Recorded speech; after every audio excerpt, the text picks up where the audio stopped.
Yes, ma'am, we concede to the fact that these people had done something wrong, has abused a child, and has done a sex offense. We tell you that it is totally wrong and it shouldn't be done.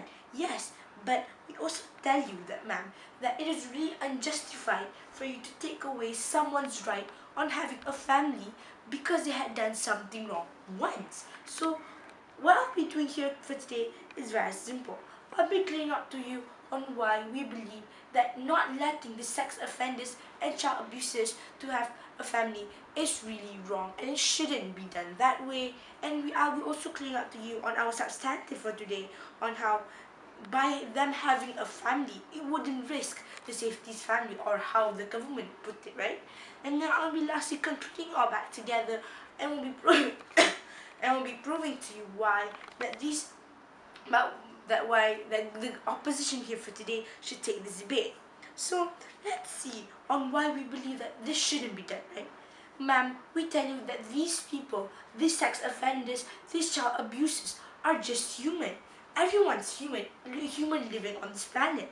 And we tell you, ma'am, that humans always makes mistakes. Nobody in hell is perfect on this earth. And we tell you, ma'am, because of that, because nobody can have a perfect life and not doing anything wrong on the way of on the way of living. We tell you that these people should be given a second chance. And because of that, we tell you that these people shouldn't be taken, their rights shouldn't be taken away from them on having a family. So, ma'am, let's go on to the whole idea of it will risk the family's safety, right? Ma'am, when we say convicted sex offenders and convicted child abusers, meaning to say that they have already gone through punishment and have already gone through jail or whatever else punishment that they had to go through. Ma'am, the government keeps questioning and keeps harping on the fact that it will always risk the family's life, risk the safety of the child and the wife. But we tell you one thing, ma'am, that this wouldn't ever happen again. Why? Number one, these people, these child abusers and sex offenders have gone through jail. Ma'am, we tell you that going through jail isn't just something simple, isn't just lying around on the floor doing nothing. These people who goes to jail have to face the four walls of their lives living with rats, with not enough food, not enough nutrients to live on. So we tell you, ma'am, that the condition that they have been living in prison for the past 20 years in fulfilling their punishment because they have already done something wrong is just really bad and they just don't want to go through it again, ma'am. And because they have gone through all of this pain and all of this torture, going to labor work and so on, we tell you, ma'am, because they already know the consequences if they abuse a child or they do another sex offense, because they already know they will not do it again.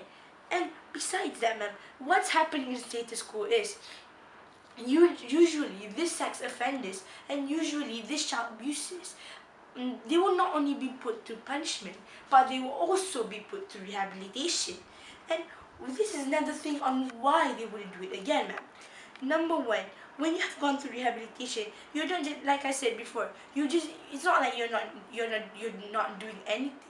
What you're doing at rehab center is that they're going to teach you on why on all these morality goods and what should be done, and on why that the matter and the problem that you have gone through is really wrong. It's totally morally wrong and shouldn't be done in the near future or in the further future, whatever.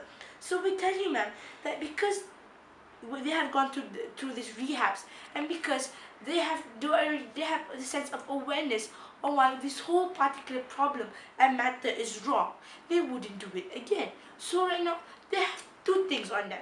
They have number one, knowing the consequences, the really bad consequences of going through hell for another 30 years. And they already know why the particular problem and the particular matter that they have already done is just really wrong and it shouldn't be done again. So because of that two factors and because of those two things, we tell you that them doing it again is just not logical at all because they already know and they do not want to go through it again. So, ma'am, What I've been telling you for the past 6 minutes here is very simple. I've told you on why these sex offenders are just humans, and these and we tell you that everybody makes mistakes, quoting Hannah Montana. So we tell you that these people deserve a second chance. And besides that, these people also have gone through a whole 20 years or 10 years or whatever, I don't know, the punishment that they have gone through is really bad and it's really dreadful. And because of that, they don't want to go, they will not do anymore this child abusing and so on. And because also they already have the sense of awareness in them, why is it totally wrong? And because of that as well, they would not do it again. So with all that said and done, ma'am, we tell you we own this debate. Thank you.